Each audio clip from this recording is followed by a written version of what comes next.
Hello আপুরা, welcome back to cute nail art Bangladesh. আশা করি তোমরা সবাই ভালো আছো। আজকে আমি তোমাদের জন্য নতুন আরেকটি নেল আর্ট নিয়ে এসেছি। আজকে আমি যেটা করব, একটি হোয়াইট নেলের ওপরে অ্যাবস্ট্রাক্ট আর্ট করে বাটারফ্লাই স্ট্যাম্পিং করে নেব। সো আমি ফার্স্টে যেটা করেছি, এই নেলটা ছিল একটি রিফিল সেট।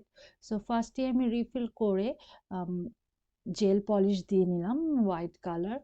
দেন হোয়াইট জেল পলিশের পরে আমি blue colour, dark blue colour দিয়ে অ্যাবস্ট্রাক্ট লাইন আর্ট করে নিচ্ছি এবং সাথে লাইট ব্লু দিয়ে একটি লাইন আর্ট করে নিচ্ছি।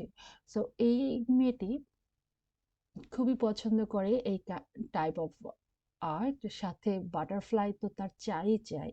সো সে সবসময় বাটারফ্লাই প্রেফার করে। এর আগে আমি আরও কয়েকটা নেল করেছি তার, সবই বাটারফ্লাই। বাট এইবার আমি বললাম যে ঠিক আছে, বাটারফ্লাই করেছো, এর আগে তো সব স্টিকার করেছো, এখন না হয় স্ট্যাম্পিং করে দেখো কেমন হয়। তো যেই কথা সেই কাজ। ফার্স্টে আমি বললাম যে অ্যাবস্ট্রাক্ট করে নিই, তাহলে আরো সুন্দর লাগবে। তো অ্যাবস্ট্রাক্ট করে দেন আমি এখানে XMQ10 নাম্বার স্ট্যাম্পিং প্লেট থেকে একটি বাটারফ্লাই চুজ করে নিলাম। আর অবভিয়াসলি ইউজ করছি বর্নবিটের একটি স্ট্যাম্পার। আর স্ক্র্যাপার হিসেবে যেটা ইউজ করছি সেটা না দেখলেই ভালো। এগুলো সব আনইউজড কার্ড। আমি এটা দিয়ে স্ট্যাম্পিং করতে খুবই স্বাচ্ছন্দ্য বোধ করি, স্ক্র্যাপের কাজটা করতে। তো আমি এইভাবেই বেশিরভাগ সময় এইটা ইউজ করেই স্ট্যাম্পিং করি। তো এই সিম্পল নেইল আর্টটি আমি তোমাদের সাথে জাস্ট একটু শেয়ার করলাম।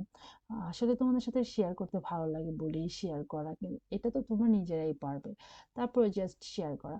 দেন আর জেল পলিশে কিন্তু আমি স্ট্যাম্পিং নেল পলিশ দিয়েই স্ট্যাম্পিং করেছি। তোমরা আবার ভাববে না যে কিভাবে হলো, জেলের মধ্যে নেল পলিশ দিয়ে কি করা যায় কিনা। হ্যাঁ, করা যায়। আর লাইনারগুলো জেল, যে জেল আর্ট কালারগুলো আছে জেল আর্ট করার, সেটা দিয়ে করেছি। আর তারপর কেয়ার করে নিয়েছি, এখন টপ কোট দিয়ে কেয়ার করে নেওয়া হলো। এই হলো তার ফাইনাল লুক। খুবই সুন্দর লাগছে, আমার কাছে খুবই ভালো লেগেছে, খুবই সিম্পল।